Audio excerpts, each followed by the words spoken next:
झांसी पहुंचे हैं यूपी के जल शक्ति मंत्री स्वतंत्र देव सिंह ने संभल में हो रहे मेले को लेकर चल रहे विवाद पर कहा है कि यूपी में कानून का राज्य चल रहा है, किसी को दंगा या प्रदर्शन की अनुमति नहीं दी जाएगी।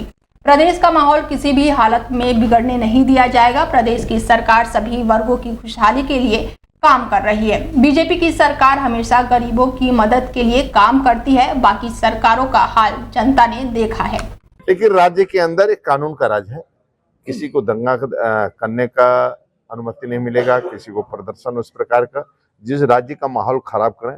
आज हिंदू हो चाहे मुसलमान, आप देख रहे हैं सभी का विकास हो रहा है, आयुष्मान का कार्ड सभी का बन रहा है, पक्का मकान सब बन रहा है, सबका लाभ। भूख से कोई सो नहीं पा रहा है, न भूख से कोई मर रहा है।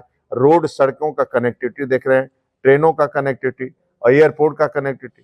तो आज राज्य के अंदर एक खुशहाली पूरी दुनिया के लोग हैं, हिंदू हो चाहे मुसलमान हो, सब लोग आकर व्यापार भी कर रहे हैं। नोएडा चिला एलिवेटेड रोड का नोएडा प्राधिकरण के सीईओ लोकेश एम ने पूजा किया है। बता दें कि नारियल फोड़कर नोएडा प्राधिकरण के सीईओ ने एलिवेटेड रोड के निर्माण कार्य की शुरुआत की। चिला बॉर्डर से महामाया फ्लाईओवर तक बने 6 किलोमीटर का एलिवेटेड रोड लगभग 800 करोड़ रुपए की लागत से 3 साल में बनकर तैयार होगा। चिला एलिवेटेड रोड, इसके साथ ही चिला बॉर्डर पर महामाया फ्लाईओवर तक लगने वाले भीषण जाम से भी लोगों को निजात मिलने वाली है। ये 6 किलोमीटर का एलिवेटेड कॉरिडोर प्रोजेक्ट है। चिल्ला रेगुलेटर से लेकर हमारा महामाया तक है। दिल्ली से जितनी भी ट्रैफिक आ रहे हैं, हमारा 14A के सामने जो ट्रैफिक प्रॉब्लम है, उस ट्रैफिक इश्यूज़ को ये सॉल्व करेगा। तो ये मयूर विहार के पीछे जितने भी ट्रैफिक है वो सारा टैप करेगा और महामाया में जाकर ये लैंड होगा।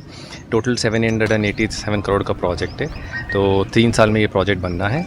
तो ये प्रोजेक्ट बनने से काफ़ी इस साइड का ट्रैफिक इशू। हरदोई के सांडीला कोतवाली क्षेत्र में मीतो गांव में एक वृद्ध का शव मिलने से इलाके में हड़कंप मच गया। मृतक की पहचान 60 साल की फूलमती पत्नी स्वर्गीय गेंदेलाल के रूप में हुई है। शव मिलने के बाद से इलाके में हड़कंप मच गया है, जिससे ग्रामीणों में काफी दहशत का माहौल बना हुआ है। घटना की जानकारी मिलते ही बड़ी संख्या में ग्रामीण मौके पर इकट्ठा हो गए। शव के पास खून और मिलता हुआ देखने के बाद से किसी को इसकी अनहोनी होने की आशंका भी जताई जा रही है। मामले की सूचना पाकर प्रभारी निरीक्षक विजय कुमार और मौके पर पहुंचे, जिसके बाद से उन्होंने जांच पड़ताल शुरू कर दी। फिलहाल पुलिस ने शव को कब्जे में लेकर पोस्टमार्टम के लिए भेज दिया है। पुलिस का कहना है कि मामला संदिग्ध लग रहा है, लेकिन मौत का सही कारणों का खुलासा पोस्टमार्टम रिपोर्ट आने के बाद ही होगा। मामले की गहनता से जाँच पड़ताल जारी है। अलीगढ़ मंडल की कमिश्नर संगीता सिंह का एडीए और साथ ही ट्रैफिक विभाग का सख्त निर्देश दिया गया है। बता दें कि एडीए बिना पार्किंग वाले हॉस्पिटल और मैरिज होम का भी चिन्हित किया गया है। इसके साथ ही महानगर में तमाम ऐसे अस्पताल और मैरिज हॉल बनाए गए हैं जिसके पार्किंग नहीं है। इसको देखते हुए उन्होंने दिशा निर्देश दिया है। अस्पताल और मैरिज होम के साथ साथ पार्किंग नहीं होने की वजह से महानगर में स्थिति काफी जाम के कारण बिगड़ जाती है। अलीगढ़ मंडल की कमिश्नर संगीता सिंह ने कहा है कि महानगर में लगने वाले जाम की मुख्य वजह हॉस्पिटल और मैरिज हॉल है। अलीगढ़ की कमिश्नर संगीता सिंह ने कहा है कि एडीए ऐसी बिल्डिंगों को चिन्हित करके करे और साथ ही यहां पर बड़ी कार्रवाई करे। देखिए, अलीगढ़ में पार्किंग की समस्या को लेकर तो है ही हम लोग को थोड़ी चिंता, पर आप देख रहे हो कि उसकी वजह से ट्रैफिक व्यवस्था में भी दिक्कत हो रही है। तो क्योंकि बाहर सड़क पे खड़े रहते हैं, वाहन खड़े रहते हैं, जिसकी वजह से दिक्कत होती है। तो एक सीरीज़ ऑफ मीटिंग्स मेरे द्वारा ली गई हैं ट्रैफिक व्यवस्था के सुधार को लेकर, और कुछ कार्रवाई भी बीच में आपने देखा होगा हुई होगी। पर अभी मुझे लगता नहीं कि बहुत हम लोग प्रभावी कार्रवाई अभी कर पाए हैं। अभी और प्रभावी कार्रवाई की आवश्यकता है। तो सबसे पहले तो एडीए के द्वारा इसमें चिन्हांकन हो रहा है। जो भी आपके ये नर्सिंग होम्स हैं उनके सामने आपके उसकी जगह नहीं है, 70 भवन है। हाँ, जैसे इस प्रकार के हैं आपके भवन है, बेसमेंट्स में काम हो रहा है, इस तरह के हैं, तो चिन्हांकन हो रहा है। मैंने वीसीएडीए से कहा है वो काम करा रही हैं, चिन्हांकन उस समय हो रहा है और स्ट्रॉन्ग एक्शन होगा। मैंने निर्देश इसमें दिए हैं। नहीं होता है तो मुझे बताइए, फिर हम लोग उस कॉल पर। शातिर चोरों ने एक बार फिर से पुलिस को चुनौती दी है। चोरों ने सरकारी राशन की दुकान को अपना निशाना बनाया है। दीवार में सेंध लगाकर चोरों ने भीषण चोरी की घटना को अंजाम दिया है। चोरों ने राशन गोदाम में रखे कई बोरे राशन पर हाथ साफ किया है। आराम से राशन चोरी करके चोर मौके से फरार हो गए। तो वहीं सूचना पर पहुंची पुलिस मामले की अब जांच पड़ताल में जुटी हुई है। और सर वो जो है ये मामला तो ये है कि रात में जो है चोरी हुई है। वैसे हम कंफर्म तो नहीं बता सकते, लेकिन इतना पता है कि जो हमारा गला कितना गया है। कितना गया गला? 90 बोरी चावल और जो है 58 बोरी गेहूँ आया था, जिसमें कि गणना के अनुसार लगभग 82 बोरा जो है चावल और गेहूँ दोनों गया है। अच्छा, पुलिस आई थी मौके पर? हाँ, पुलिस मौके पर आई थी और पैंथर वाले भी आए थे और 112 नंबर भी आई थी। यहाँ पर पूर्व में भी चोरी की घटना हो चुकी है, जैसा कि यहाँ 2023 में जो है एक बार और जो है चोरी हुई।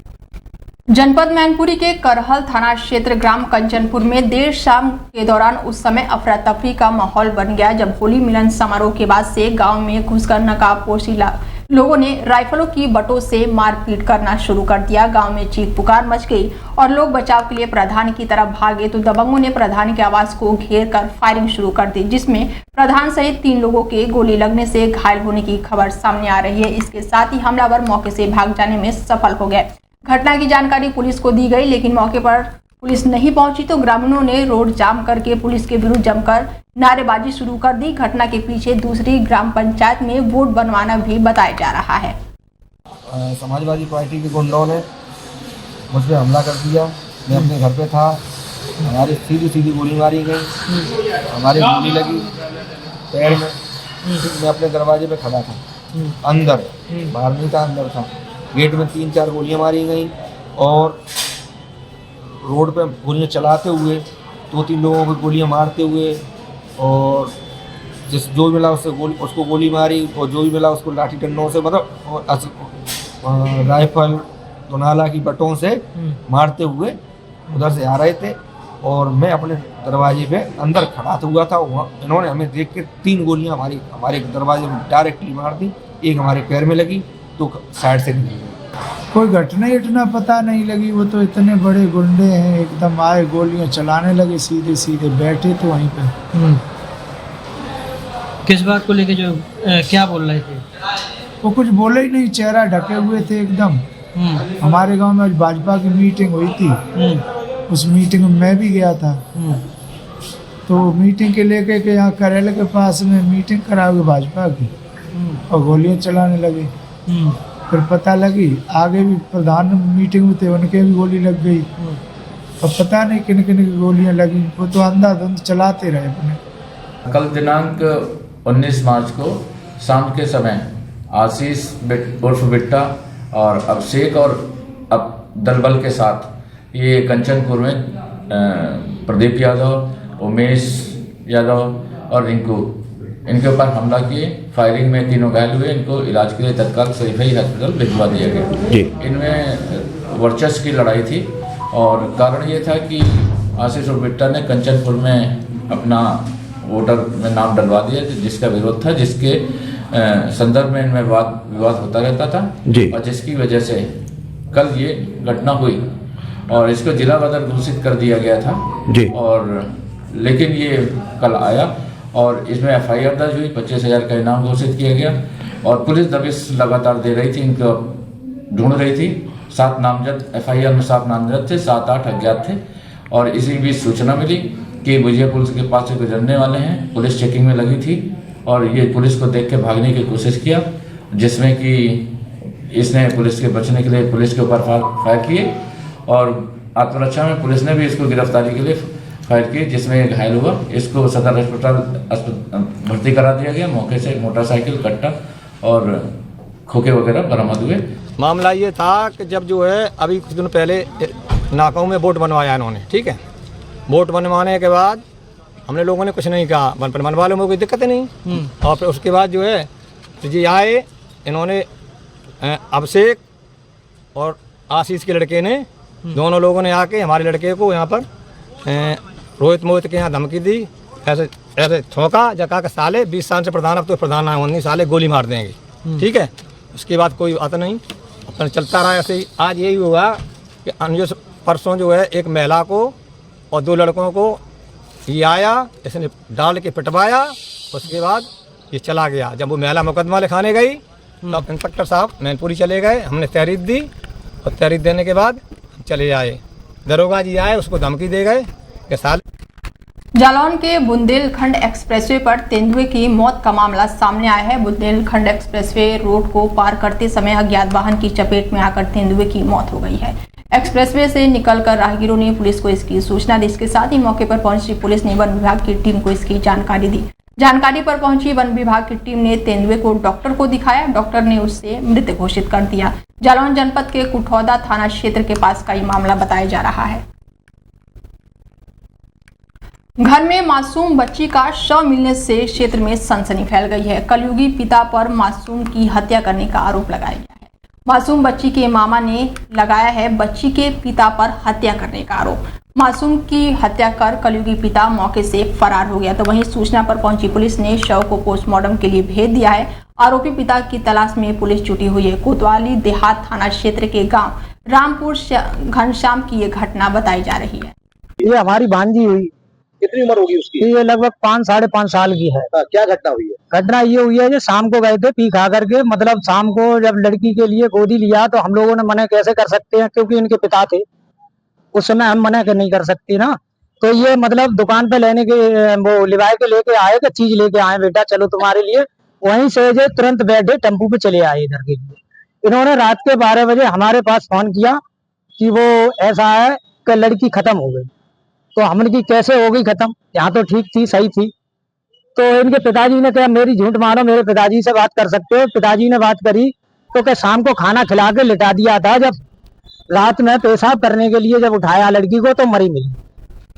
पुलिस और बदमाशों के बीच रात को मुठभेड़ हो गई बता दें, जिसमें एक बदमाश के पैर में गोली लग गई जिससे वो घायल हो गया। इस दौरान पुलिस ने 4 आरोपियों को गिरफ्तार किया है। पुलिस ने सभी से पूछताछ कर रही है। वहीं घायल आरोपी को जिला अस्पताल में इलाज के लिए भर्ती कराया गया है। पकड़े गए आरोपियों के विरुद्ध संबंधित धाराओं में मुकदमा दर्ज कर आगे की कार्रवाई की जा रही है। मिली जानकारी के अनुसार हल्दी थाना पुलिस ने मुखबिर की सूचना पर पुलिस ने 4 संदिग्ध लोगों को रोककर चेकिंग करने का प्रयास किया था, लेकिन चारों उतरकर पुलिस को चकमा देकर भागने लगे और इस दौरान एक बदमाश ने पुलिस पर अवैध असले से फायरिंग कर दी, जिसमें जवाबी कार्रवाई में बदमाश गंभीर रूप से घायल हो गया। आज रात्रि लगभग 12 बजे हल्दी पुलिस को ये सूचना मिली कि जनपद बलिया मुख्यालय में एक एटीएम बदल कर लोगों के साथ धोखाधड़ी करने वाला गैंग बलिया मुख्यालय से हल्दी की तरफ से आ रहा है। ये पुलिस के द्वारा पहले से भी उसका पीछा किया जा रहा, तो हल्दी पुलिस द्वारा गाड़ाबंदी की गई और उनको रोक कर ललकारा गया। जब उनको ललकारा गया तो उन्होंने पुलिस पर फायरिंग कर दी। पुलिस में आत्मरक्षा में बचाव में उन पर फायरिंग की, जिसमें एक बदमाश जिसका नाम बच्चा लाल है उसे गोली लगी और 3 अन्य बदमाश पकड़े गए, जिनके नाम क्रमशः साहिब कुमार, मदन महतो और लाल बाबू महतो। ये सभी बिहार के रहने वाले। इनके पास से जब पुलिस को तलाशी ली गई तो पुलिस को इनके पास से 2 अदद तमंचा और 2 अदद जिंदा कारतूस, 2 अदद खोखा कारतूस एवं 63 एटीएम और एक गाड़ी i20 हुंडई की बरामद। खबर झांसी क्षेत्र के ललितपुर हाईवे से है, जहां पर नेशनल हाईवे पर आज तेज रफ्तार का कहर देखने को मिला है, जिसमें श्रद्धालुओं से भरे ट्रैक्टर ट्रॉली में तेज रफ्तार आ रहे ट्रक ने जोरदार टक्कर मार दी, जिसमें ट्रैक्टर ट्रॉली हाईवे पर अनियंत्रित होकर पलट गई। ट्रैक्टर ट्रॉली में लगभग 40 लोग सवार बताए जा रहे हैं। वहीं घटना के बाद से हाईवे पर चीख पुकार मच गई। मौके पर राहगीर और पुलिसों की मदद से तत्काल घायलों को झांसी के मेडिकल कॉलेज में भर्ती कराया गया, जहां डॉक्टरों ने एक किशोर को मृत घोषित कर दिया। खबर उत्तर प्रदेश के झांसी जिले से है, जहां पर शिवलिंग हटाए जाने को लेकर जमकर बवाल हो गया। यहां पर एक विवादित भूखंड पर बने शिवलिंग को नगरपालिका प्रशासन द्वारा ही हटाया गया। इसका वीडियो वायरल होने के बाद से हिंदुवादी संगठनों ने इस पर गहरी आपत्ति जताई है और इस दौरान शिवलिंग उठाए जाने के लिए जेसीबी मशीन के प्रयोग से स्थानीय लोग भड़क गए। हालांकि हालात को बिगड़ता देखकर एसडीएम और सीओ के साथ पुलिस फोर्स मौके पर पहुंच गए और कार्रवाई का आश्वासन देकर मामला को किसी तरह शांत करवाया। इस मामले में मंदिर वाले भूखंड पर दावा करने वाली महिला शारदा देवी ने इस जगह पर एक कुएं के होने और साथ ही मोहल्ला वालों के सहयोग से शिवलिंग बनाए जाने की बात कही है। वहीं बजरंग दल ने शिवलिंग को बुलडोजर से हटाने पर गुस्सा जाहिर किया है। आज ये प्रकरण संज्ञान में आया कि एक शिवलिंग को नगरपालिका की जमीन से हटाया गया है नगरपालिका की टीम के द्वारा। इसके संबंध में मेरे और सी मोड के द्वारा इसलिए निरीक्षण किया गया और जिसमें पाया गया कि ईओ के द्वारा नगरपालिका की ज़मीन पर निविदा के माध्यम से दुकानों के निर्माण के लिए निविदा स्वीकृत कराई गई थी, जिस पर वहाँ दुकानों का निर्माण होना था। उस पर होली की छुट्टी के दौरान किसी व्यक्ति द्वारा शिवलिंग स्थापित कर ली गई थी। हमारी कुआ की जगह थी, हमारे मतलब पूर्वजों की जगह थी, तो मतलब वहाँ पे कुआ था, ठीक है। तो मतलब वहाँ पे पहले ही शिवलिंग की मतलब वो थी, शिवलिंग रखी थी और कुआ था, दोनों चीज़ें थी। तो इसके बाद वो कुआ मतलब कुछ मतलब समय के बाद क्षतिग्रस्त हो गया है। तो इसके बाद मतलब जगह डली रही है, तो मतलब नगर पालिका ने अपनी जगह अपना मतलब उस पर कब्जा किया है और हमारा मुकदमा चल रहा है कोर्ट मजिस्ट्रेट में, मोट में। तो मतलब इसके बावजूद भी नगर पालिका आई और मतलब हमारी मट्टी डली थी जो वहाँ पे मतलब पुराव था, उसको मतलब खोद के ले गई। इसके बाद हम वहाँ गए तो मतलब हमारी कोई सुनवाई नहीं हुई। जो मूर्ति की स्थापना थी वो उसका क्या हुआ? और इसके बाद मतलब हमने जब मतलब नगर पालिका हमारी मट्टी भर ले गई, तो मतलब हमने मतलब पूरे मतलब मोहल्ला के सहमति से हमने वहाँ शिवलिंग की पुनः स्थापना की। तो आज पुलिस इस उसमें भी हमारे मतलब पति को पुलिस पकड़ के ले गई थी। आज एक मामला संज्ञान में आया है। एक वीडियो वायरल हो रहा है जिसमें नगर पालिका की जेसीबी के द्वारा शिवलिंग को तोड़कर गलत तरीके से ले जाया जा रहा है, जिस पर बजरंग दल के कार्यकर्ताओं द्वारा मुझे सूचना दी गई। मैंने तुरंत उपजिलाधिकारी मोर्च से बात की और उपजिलाधिकारी ने कहा कि जो भी इसमें दोषी होंगे उस पर कार्रवाई की जाएगी। यदि कार्रवाई नहीं होती है तो बजरंग दल विश्व हिंदू परिषद एक बड़ा आंदोलन करने के।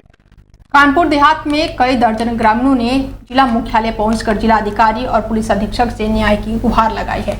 ग्रामीणों ने शिकायती पत्र देते हुए लेखपाल पर गंभीर आरोप लगाया है। वहीं एक व्यक्ति पर जमीन पर कब्जा करने का प्रयास और विरोध करने पर धमकी देने का आरोप लगाया है। ग्रामीणों ने शिकायती पत्र देकर मामले की जांच करा के कार्रवाई किए जाने की मांग की है। हमारे यहाँ ढोकुरवा ग्राम सभा में शशि उनका पति जगन्नाथ, जो आगरा के रहने वाले हैं, हिस्ट्री शीटर, वो बहुत पुराने हिस्ट्री शीटर हैं, मोस्ट वांटेड अपराधी हैं। उन्होंने फर्जी तरीके से 2017 में 17 बली बनवा के और लगभग 34 बीघा जमीन जो है पट्टा करवा दी। मेरे यहाँ पे शशि सिंह और उनके पति जगन्नाथ, जो कि इन्होंने फर्जी तरीके से हमारी ज़मीन पर पट्टा करा लिया। अब सभी लोगों की ज़मीनों पर पूरे ग्राम सभा सीटों पर अब 34 बीघा ज़मीन करा ली है, जो कि कुछ अधिकारियों को जैसे लेखपाल की मिली भगत से। ये 3 साल के मेरे डेरों में हमारे बाप दादा रहते चले आ रहे हैं, 3-4 पीढ़ी गुजर गई सर। और वहीं मेरा कब्रिस्तान है। मेरी कब्रिस्तान में 10 बिस्वा जगह पाई जाती है जहाँ मेरे पुरखे लोग गड़े हुए हैं। और जो मैं जहाँ पे हम लोगों के भाई परिवार बाबा बुजुर्ग रहे आके, वहाँ पे हमारी 15 बिस्वे जगह है, उसमें हमारा डेरा बसा हुआ है, झोपड़ियाँ डाले हुए हैं और उसमें रहने के उसका भी हमारा पट्टा हो गया है साहब। अब हम लोग रहेंगे कहाँ जाके? किसके नाम पट्टा हो गया, कौन है ये? बिजनौर के धामपुर में एक अजीब मामला सामने आया है। यहाँ पुलिस ने एक कार चालक का हेलमेट न पहनने के लिए 1000 रुपए का चालान काट दिया। मामला वरिष्ठ बाल रोग विशेषज्ञ डॉक्टर लोकेंद्र सिंह का है। डॉक्टर को ट्रैफिक पुलिस को मैसेज मिला कि उसकी कार का हेलमेट न पहनने के कारण चालान किया गया है। हैरानी की बात यह है कि जिस समय चालान काटा गया उस दिन कार स्कूल परिसर से बाहर ही नहीं निकली थी। इसका सीसीटीवी फुटेज भी मौजूद है। इस कार्रवाई के विरोध में डॉक्टर के मैनेजर भूपेंद्र सिंह ने बुधवार को कार चलाते समय हेलमेट पहन लिया। भूपेंद्र का कहना है कि जब उन्होंने ट्रैफिक पुलिस से संपर्क किया तो उनके साथ अभद्र व्यवहार किया गया। कल हमारी कार जो हॉस्पिटल में खड़ी हुई थी, 1:06 पर चालान कटा चांदपुर में। वो कटा किसी मोटरसाइकिल का हेलमेट की वजह से। तो इस वजह से हमारी गाड़ी है, जब आज मैसेज हमारे पास आ गया, हमारी गाड़ी का चालान कटा।